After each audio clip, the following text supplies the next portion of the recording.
This is the 2024 Lexus LC500, and if you take away nothing else from this video, Lexus finally ditched the touchpad for a 12.3-inch touchscreen. Welcome to Out Motorsports, the channel for cars as you are. My name is Jake, and I am indeed with the 2024 LC500, and that is the biggest news for the model year. Lexus sent one over because I've really loved these cars since they came out. I think they're just stunning. We don't talk about styling much on this channel, but I think they're drop-dead gorgeous. I think they're rolling art that happens to have a 5-liter V8 and sound pretty good and be a car. But the big news here is that infotainment is finally much more usable, and that is indeed fabulous. We'll talk about that more in just a second. Otherwise, Lexus has updated their safety system for 2024 to update some features for highway driving. It's not a hands-free driving assistance sort of thing, but it's certainly better than it was. And then you've got new paint colors and new interior options, notably Copper Crest metallic, which this one certainly is, and the two-tone white and blue interior that mine also has, because this is a bespoke build. Whether you think those two pair together or not is up to you. I think it's all kind of fun and weird, and I love fun and weird, but some people think it's a little clashy. But if you do, you can get other paint colors. And then also for 2024, Lexus gave the car 3 different wheel options, all of which I do not like. I thought the prior wheels that they had on the car were really fantastic, and these I think are not. But the good news is wheels can be changed with 5 bolts per corner, and you know, you can put the other wheels on it or any other wheels. Otherwise, the car remains unchanged. It's got the 5-liter corporate V8 making 471 horsepower and 398 pound-feet of torque, paired to a 10-speed torque converter automatic that drives the rear wheels only. In this case, this car is a bespoke build, so that gives you effectively the sport package that you could option on the non-bespoke cars as standard on the bespoke cars.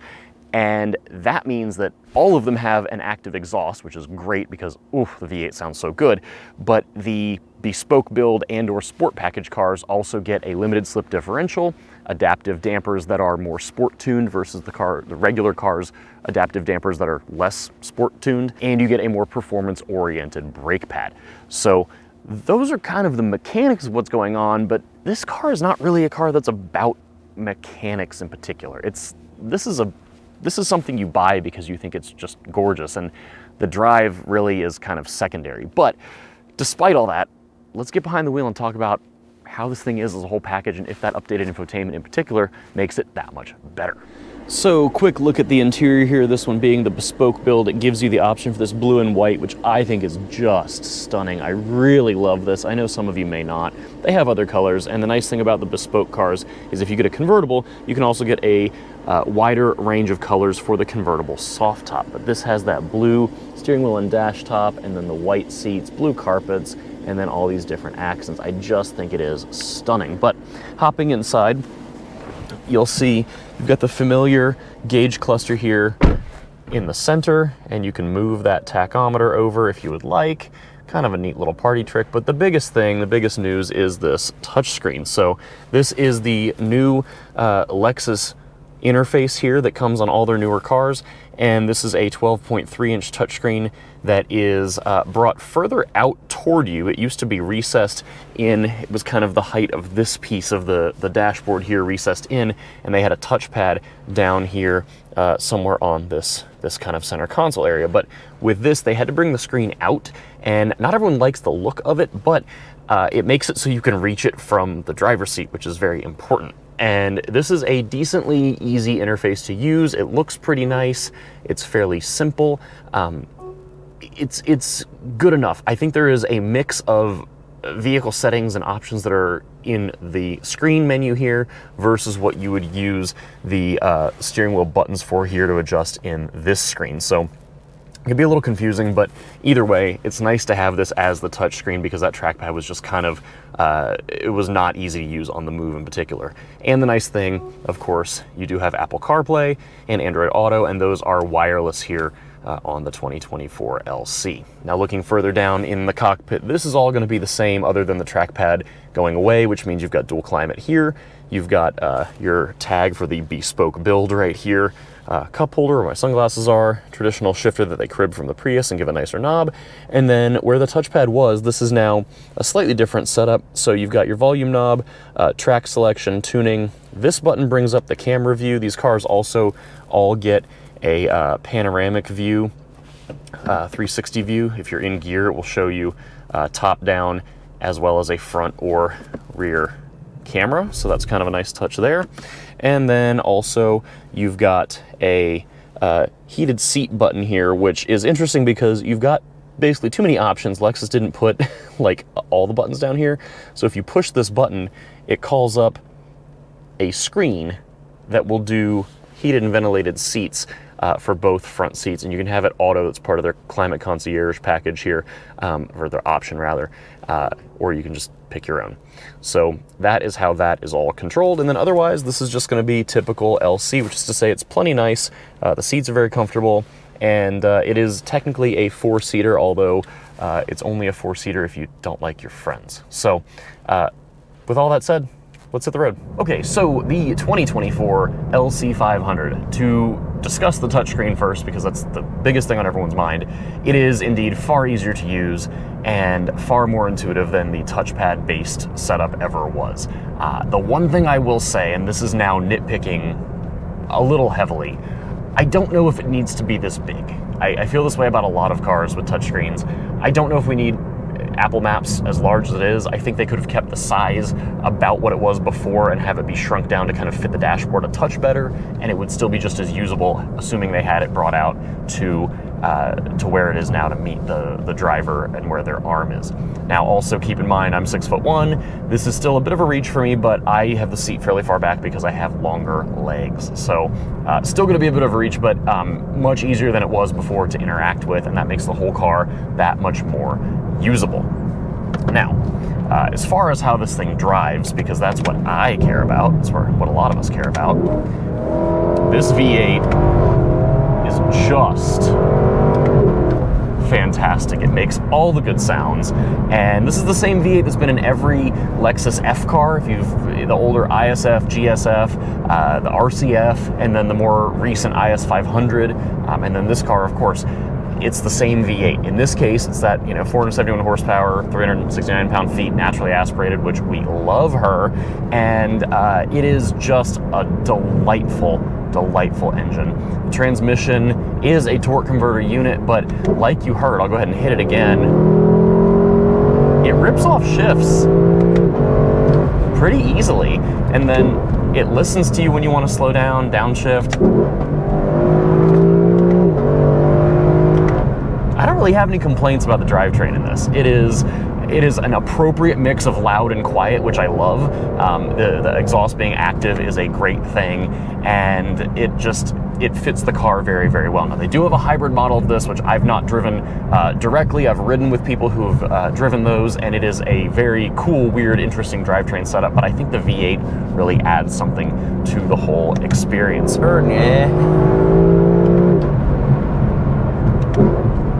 It sounds so good. Ugh, I'm so into the sound. All right, we should talk about things that aren't the sound. So, with the suspension, I know I said it gets a firmer tuned damper, having the sport package, or in this case, the bespoke model gets the same sort of sport package goodies on it. And in normal mode, I think the car feels kind of old Lexus in the way that it is not really meant to be sporty in the slightest. It's very soft, and it's pretty good in that case, very comfortable, but you will notice, I think fairly quickly, if you're tuned into this, it gets a little pitchy front to back in particular when the road gets a little more, not even rough, but just not perfect. And that is something that kind of bothers me because I want this car to have excellent body control, and in that case it feels like it's just a little too soft and it doesn't catch itself. So the solution to that is pop it in sport mode. So by doing that, the dampers do stiffen up. The thing I do appreciate about this car is that the drive modes and the related damper settings are markedly different. You do notice the difference, and that is nice. If you're in the city where the roads are typically going to be pretty bad, all things considered, they're not like this, then normal mode is perfect because it soaks up all those bumps. You're okay with the body moving around a little bit more. But even on a road like this where it's well paved, but you might get some undulations, or as you go through even a small curve, or sweeping curve, you want the body to have better control, and you really need to be in sport mode for that to kind of happen. So that is all fine and good. It never gets too harsh. Sport Plus might get a little stiffer, but even then, it's not gonna be shake your fillings out. So I appreciate that, because a car like this should not be that stiff. This is not going to be a canyon carver if you live out west. That's not Lexus's intent for this. The roads that we're on right now are really perfect for it. It does great on the highway, and then roads like this are just, you know, big sweepy curves. Enjoy the scenery, take it all in. It's got plenty of power, nice good sounds, but you're not doing anything approaching a canyon road, an autocross, anything like that, because that's not the purpose of this car. It's a little too big, it's a little too luxury oriented, and I think for the mission, I think the suspension setup is really quite nice. Now, the steering is going to be kind of a similar vibe to that, in that it, you know, it's fine. It offers enough precision.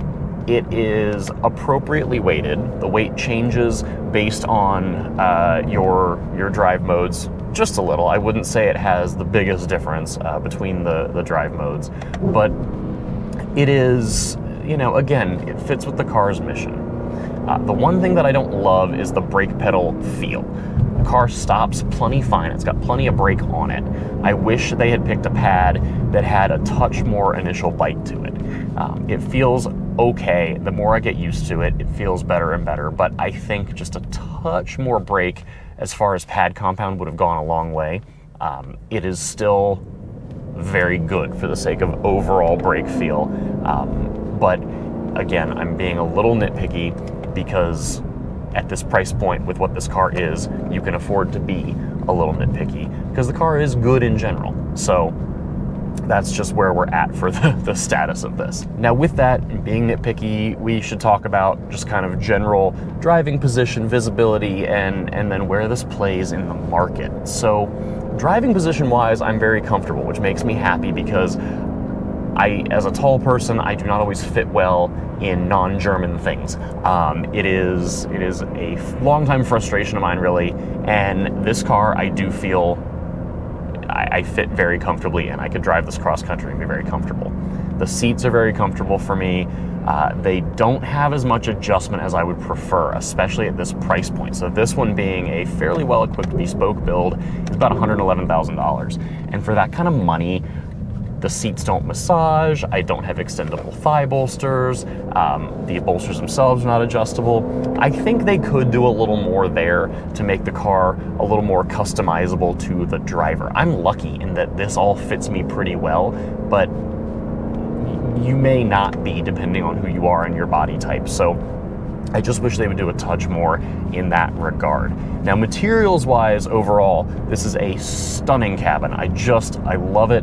I think the dash is fairly low for what this is, even with the new screen, and I've got decent visibility. Of course, visibility out the back is only okay. You've actually got alright visibility out the back window here, which is nice. The rearview mirror is not digital, which is frankly fine, because there's enough visibility out that window. It's a little tricky. You've got big blind spots off those pillars at the back, which is kind of expected just given the styling of the car. But I think the whole thing still stands up. You know, these have been on sale for a little while now.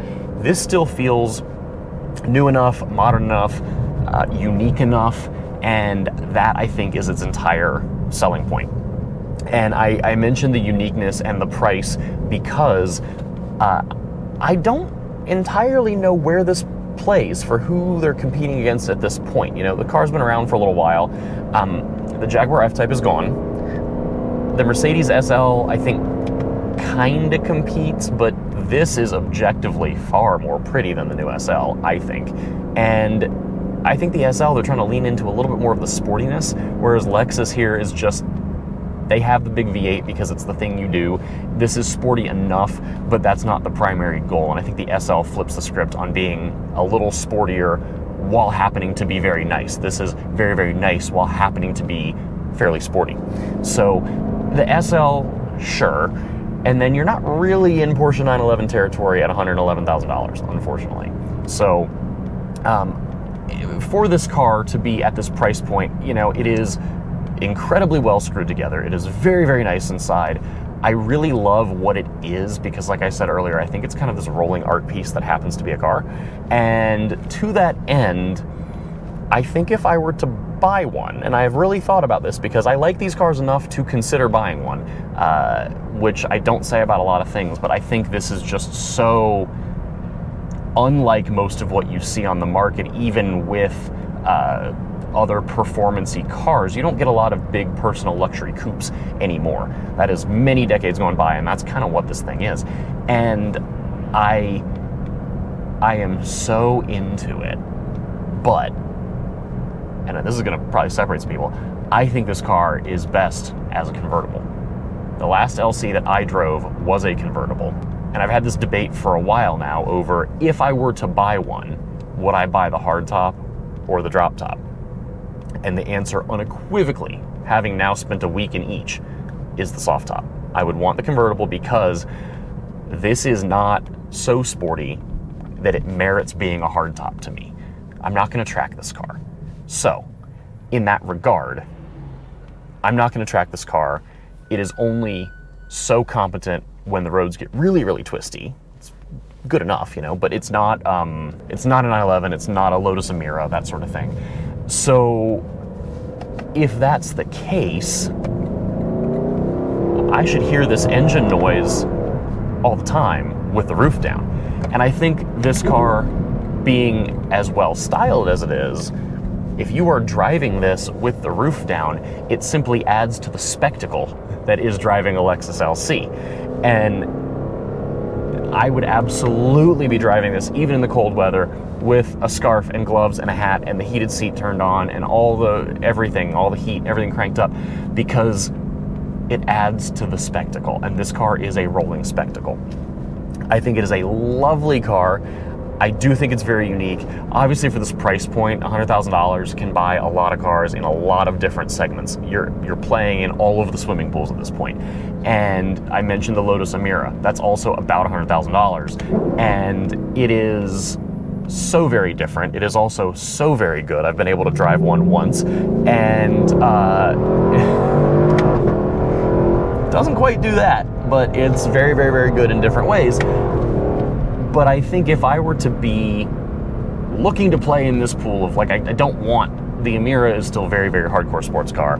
The SL is going to be, like I said, more luxury, but it's still, you know, a little different. And I think if I was going to be in this swimming pool, and this is what I've decided on, I want the convertible. But whether you pick the hardtop or the soft top, the updated infotainment makes this car that much better. It fixes the biggest problem that I had with the car in the first place. It fixes the biggest problem that I think most people had with this car in the first place. And I really don't have any gigantic complaints at this point. I mentioned the brake pedal, I mentioned the seats, like, that's all piddly in the grand scheme of things. This car is fantastic as it is. And the other big thing that Lexus did for 2024 is the updated Lexus Safety System Plus 2.5, I think is what they're calling it. Point being, it's updated lane centering, lane tracing, radar cruise control, cross traffic alert, all that good stuff rolled into one big package. It is fine on the highway. It is not especially great on the highway. I would not use that as your impetus to buy a 2024 if you've already got a 2023, for example. It's good enough, but it's not, I wouldn't say it's class leading. It got a little ping-pongy in the lanes. I was on very nice, well-marked highways trying it out, and just not, you know, it's okay. It's kind of middle of the pack for that, but nice that they added it for sure. And then this interior, I mean, this is just stunning. They have other color combos if you want those. I know not everyone loves this Copper Crest on the white and blue. I think it's kind of neat, but they have good paint colors, they have good interiors. I think this interior is really, really nice. And this is just such a good package. I'm really into it. So yes, the touchscreen makes this car that much better. All my complaints are nitpicky, and if you are into the vibe that is the Lexus LC, I think you won't be disappointed. But I would buy the convertible because it adds to the whole spectacle. So those are my thoughts. This is a fabulous car. It's very, very pretty, and I am so happy that I was able to drive it, as I'm now following a Cybertruck that is very, very not pretty. But in any case, those are my thoughts. So thank you for coming along. As always, be sure to like, share, comment, subscribe. Tell us what you thought. Do you like the LC, or would you spend your $100,000 in a different way? Let me know in the comments. And otherwise, stay safe, be well. We'll see you for the next one.